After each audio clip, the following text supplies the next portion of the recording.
Hello student, তোমরা যারা ক্যালকাটা ইউনিভার্সিটির আন্ডারে সেমিস্টার 4-এর ছাত্রছাত্রী আছো এবং তোমাদের এডুকেশন সাবজেক্টে অনার্স আছে, তোমাদের জন্য আজকের ক্লাসটা খুবই গুরুত্বপূর্ণ।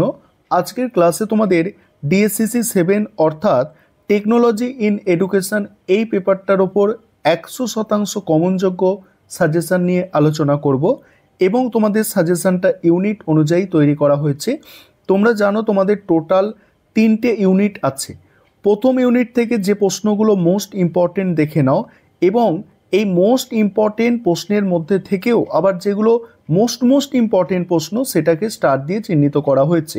এমনিতেই তোমাদের প্রত্যেকটা ইউনিট থেকে প্রশ্নের সংখ্যা লিমিটেড রাখা হয়েছে, যেহেতু তোমাদের পরীক্ষার বেশি বাকি নেই, এবং তার মধ্যেও যেগুলো একদম মোস্ট ইম্পর্টেন্ট সেগুলোকে স্টার দিয়ে চিহ্নিত করা হয়েছে।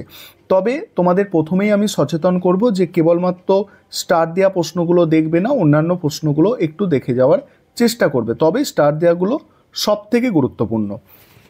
দেখো, প্রথম ইউনিটে 10 নম্বরের প্রশ্ন যেগুলো তৈরি করবে, দেখো প্রথম প্রশ্ন, শিক্ষা প্রযুক্তি কি, এর প্রয়োজনীয়তা ও পরিধি আলোচনা করো। সেকেন্ড প্রশ্ন, তন্ত্র কি, এর শ্রেণীকরণ করো। শিক্ষাক্ষেত্রে তন্ত্রমূলক দৃষ্টিভঙ্গির প্রয়োজনীয়তা কি। থার্ড প্রশ্ন, শিক্ষায় প্রযুক্তিবিদ্যা কি, শিক্ষায় শিক্ষা প্রযুক্তিবিদ্যার প্রভাব আলোচনা করো। নেক্সট আছে শিক্ষা প্রযুক্তিবিদ্যা কি, শিক্ষা প্রযুক্তিবিদ্যার উত্থান বা পর্যায়গুলি আলোচনা করো। এবার প্রথম যে ইউনিটটা আছে সেখান থেকে 5 নম্বরের প্রশ্ন দেখো। প্রথম প্রশ্ন আছে শিক্ষা প্রযুক্তির পরিধি আলোচনা করো। সেকেন্ড প্রশ্ন, তন্ত্র দৃষ্টিভঙ্গি কি, শিক্ষায় এর প্রয়োজনীয়তা লেখো। তারপরে দেখো, শিক্ষা প্রযুক্তি কি, ইহার উদ্দেশ্য সমূহ আলোচনা করো। তারপর শিক্ষা প্রযুক্তিবিদ্যা কি, ইহার সুবিধাগুলি উল্লেখ করো। শিক্ষা প্রযুক্তি কি, ইহার কার্যাবলী আলোচনা করো। আর ইহার বৈশিষ্ট্য আলোচনা করো। দেখো, এই প্রশ্নগুলো তোমাদের 5 মার্কসের দেওয়া হলো ইউনিট 1 থেকে। তারপরেই তোমাদের ইউনিট 2। ইউনিট 2-এ কী আছে দেখো। ইউনিট 2 দেখো, আরেকটা বিষয় বলে দিই, তোমাদের অনেকে প্রশ্নর সংখ্যা বেশি মনে হতে পারে, তবে একদমই সেটা না। কারণ দেখো, এখানে শিক্ষা প্রযুক্তিবিদ্যা কি, শিক্ষা প্রযুক্তি কি একই আছে, শুধু এখানে সুবিধা, কার্যাবলী, বৈশিষ্ট্য এগুলোকে অ্যাড করা হয়েছে। তাই এখানে কিন্তু সাজেশান খুব লিমিটেড, খুব বেশি প্রশ্ন কিন্তু নেই। দেখে মনে হলেও বেশি, আদৌ বেশি প্রশ্ন নয়। দেখো, এবারে ইউনিট 2-তে দেখো 10 নম্বরের প্রশ্ন প্রথমে দেখে নাও যেগুলো করতে হবে। প্রথম প্রশ্ন আছে, ব্যক্তিভিত্তিক নির্দেশনামূলক কৌশল কি, যে কোনো একটি বৈশিষ্ট্য উল্লেখ করো। সেকেন্ড প্রশ্ন আছে, শিক্ষণ মডেল বলতে কী বোঝো, এর বৈশিষ্ট্য ও কার্যাবলী আলোচনা করো। থার্ড প্রশ্ন হচ্ছে, প্রোগ্রাম শিখন কি, প্রোগ্রাম শিখনের মানসিক ভিত্তি আলোচনা করো।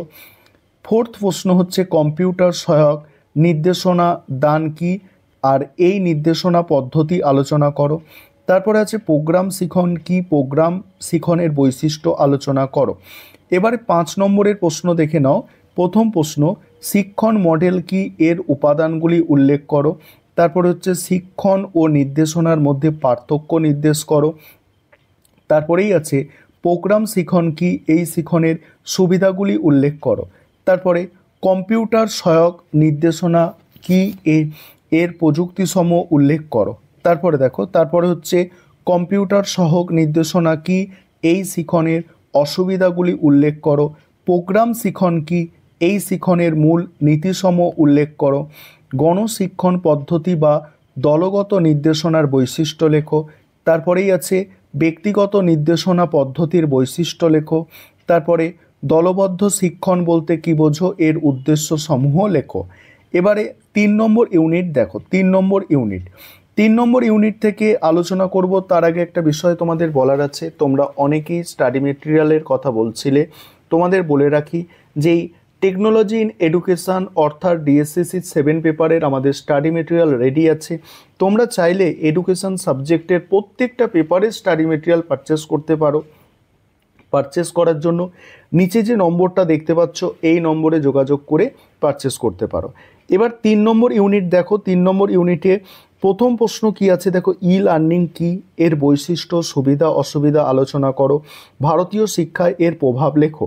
পরের প্রশ্ন, অনলাইন লার্নিং কি, ইহার বৈশিষ্ট্য ও সুবিধা অসুবিধা লেখো।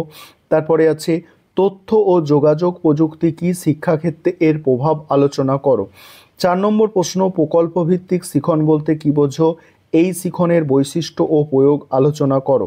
5 নম্বর প্রশ্ন, সহযোগিতামূলক শিখন কি, শ্রেণীকক্ষে এর বৈশিষ্ট্যগুলি লেখো।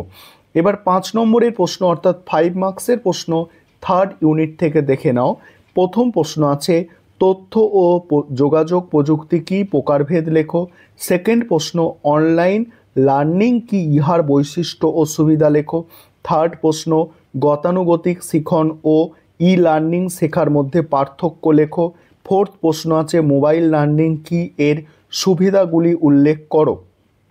তারপরেই আছে দেখো মোবাইল লার্নিং কি, এর মৌলিক উপাদানসমূহ আলোচনা করো। নেক্সট আছে তথ্য ও যোগাযোগ প্রযুক্তি কি, চিকিৎসা বিজ্ঞানে এর প্রভাব। তথ্য ও যোগাযোগ প্রযুক্তি কি, কৃষিক্ষেত্রে এর প্রভাব। তারপরে অফিস আদালতে প্রভাব। সর্বশিক্ষা অভিযান কি, এর লক্ষ্য উদ্দেশ্য। আর প্রকল্প ভিত্তিক শিখন কি, এর সুবিধাগুলি উল্লেখ করো।